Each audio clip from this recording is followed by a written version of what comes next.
So hello' everyone, বৰ্তমান মই আছোঁ আপোনাৰ IIT ধনবাদত আৰু এতিয়া যাই আছোঁ কলকাতা, যাক কোৱা হয় আপোনাৰ চিটি অফ জয় বুলি। কলকাতা যাই আছোঁ কাৰণ তাত হৈ আছে আপোনাৰ ইণ্ডিয়াৰ সকলোতকৈ ডাঙৰ দুৰ্গা পূজা। আপোনালোকে সকলোৱে জানে চাগে। চ' বলক আপোনালোকক দেখাই আছোঁ। চ' যাওঁতে একেলগে বায়'মেট্ৰিক কৰি যাওঁ, যিহেতু আমাৰ কলেজত নিয়ম আছে বায়'মেট্ৰিক কৰা। মই আহি পালোঁ ধনবাদ ষ্টেচন, তো এতিয়া যাম হাওৰালৈকে।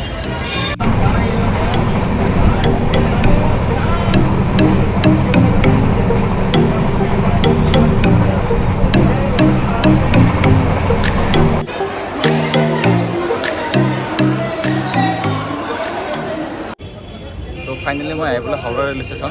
তো হাওৰা ৰেলৱে ষ্টেচনৰ কথা আপোনালোকে জানে চাগে। এইটো হৈছে আপোনাৰ ইণ্ডিয়াৰ সকলোতকৈ ডাঙৰ ৰেলৱে ষ্টেচন। তো আপোনালোকক দেখাই আছোঁ। তো আপোনালোকে চাব পাৰে যে কিমান ডাঙৰ এটা ৰেলৱে ষ্টেচন। এই তাৰ পৰা ষ্টাৰ্ট হৈ আপোনাৰ এই তালৈকে আছে।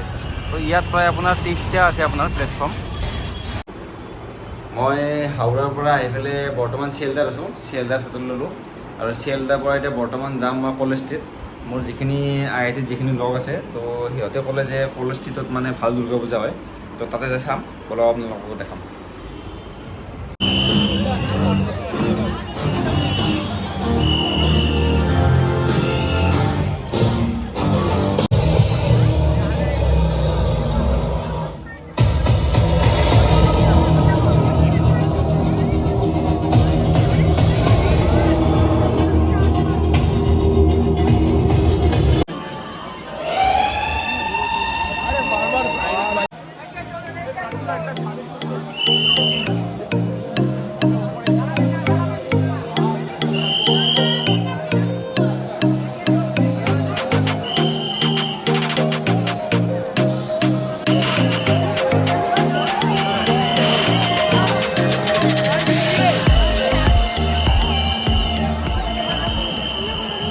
তো ডাঙৰ পূজাৰ মাজে মাজে মানে এনেকুৱা সৰু সৰু বহুত পূজা আছে ইয়াত।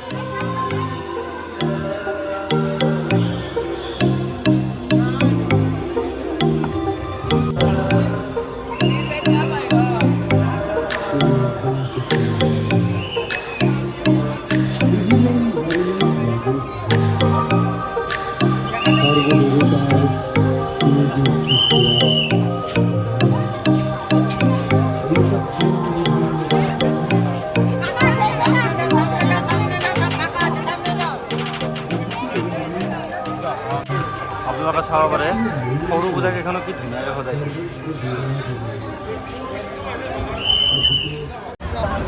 নেক্সট মই আহি গ'লোঁ আপোনাৰ কলেজ ষ্ট্ৰীটৰ ওচৰত থকা সন্তোষ মিত্ৰ স্কুৱেৰত। আহক ইয়াতে চাই লওঁ কেনেকুৱা হয়। তো এইও এখন ৰাস্তাত পূজা।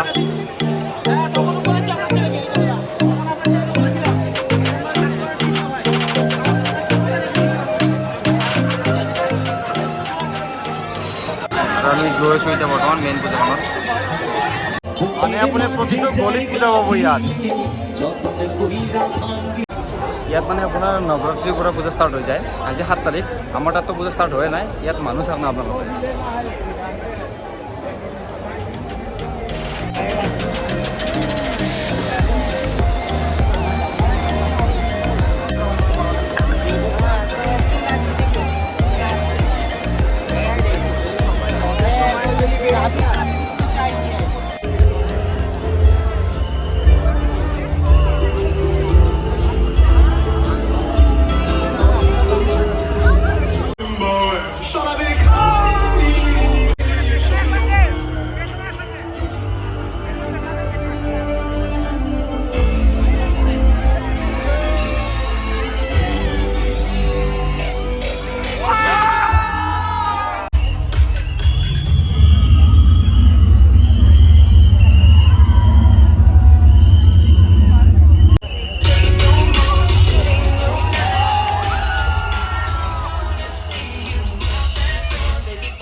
লাইট শ্ব'টো বহুত কিবা কিবি আছিল, গোটেইখিনি দেখালে ভিডিঅ'টো বহুত লম্বা হৈ যায়। বাট মোৰ চবচে বেষ্ট লাগে জেটপুৰক চাই পিনে। আমাৰ তাত যেনেকৈ আপোনাৰ দেৱালীত সকলোৱে ঘৰে ঘৰে লাইট জ্বলায়, তো আপোনাৰ কলকাতাত এনেকুৱা হয় যে দুৰ্গা পূজাত প্ৰায় সকলোৱে নিজৰ সন্মুখত লাইট জ্বলায় আৰু। তো আজি হৈছে আপোনাৰ 7 তাৰিখ। কলকাতাত আপোনাৰ নৱৰাত্ৰিৰ পৰাই ষ্টাৰ্ট হৈছে দুৰ্গা পূজা। তো মেইন পূজাটো এতিয়ালৈকে ষ্টাৰ্ট হোৱাই নাই, আমাৰ তাততো আপোনাৰ ষ্টাৰ্ট হোৱাই নাই। তো এতিয়াই ইমান ভিৰ। তো আপোনালোকে যদি কলকাতাত দুৰ্গা পূজা চাব আহে, মোৰ মতেতো নৱৰাত্ৰি ষ্টাৰ্ট হোৱাৰ লগে লগে আপোনালোকে আহি যাওক, নহ'লে মানে ইয়াত বহুত ভিৰ হৈ যায়।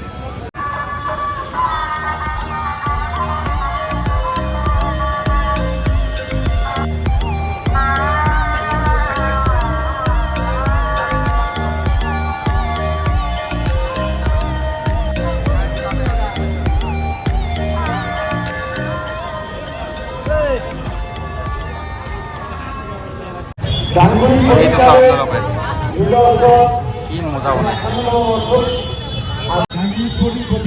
কলকাতাৰ আপোনাৰ যিখিনি কাৰিকৰ আছে সেইখিনি কিন্তু মানে আপোনাৰ মানিব লাগিব, ইমান ধুনীয়াকৈ সজাই সিহঁতে। চাওক না আপোনালোকে কি ধুনীয়া সজাইছে। আৰু এইটো কোনো পাৰ্মানেণ্ট নহয়, এইটো টেম্পৰাৰী হয়।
আৰু কলকাতা আহিছোঁ যে কলকাতাৰ ফেমাছ মিঠাই নাখাওঁ কিনি হ'ব, ময়ো এটা লৈছোঁ তো খাবৰ কাৰণে।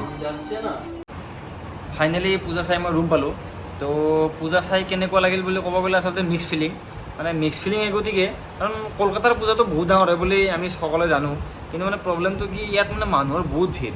আৰু কিছুমান ডাঙৰ ডাঙৰ মানে এনেকুৱা পণ্ডাল আছে য'ত মই আপোনালোকক দেখাব পৰা নাই, কাৰণ তাত মানে প্ৰশাসনে মানে কেমেৰা ওলাব নিদিয়ে। কাৰণ কেমেৰা ওলাব এই গতিকে নিদিয়ে কাৰণ চাপ'জ ধৰি লওক মই ওলালোঁ বা কোনোবা ওলালাক, তো মানে মানুহৰ বহুত জাম লাগি যায়। মানে ইয়াত মানে আপোনাৰ আনবিলিভেবল মানে আপোনাৰ মানুহৰ ভিৰ। আৰু আপোনালোকৰ যদি আহে তো নৱৰাত্ৰি ষ্টাৰ্ট হোৱাৰ লগে লগে আহিব, কাৰণ পিছত মানে বহুত মানুহৰ ভিৰ হৈ যায়।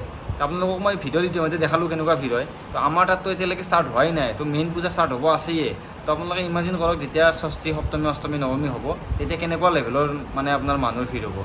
তো আপোনালোকে যদি কলকাতাত পূজা চাব অহা প্লেন বনায়, তো মোৰ মতে আপোনালোকে নৱৰাত্ৰিৰ টাইমতে বনাব, মানে নৱৰাত্ৰি যেতিয়া ষ্টাৰ্ট হয় তেতিয়াই বনাব। আপোনালোকে অলপ মানুহৰ কম ভিৰ পাব।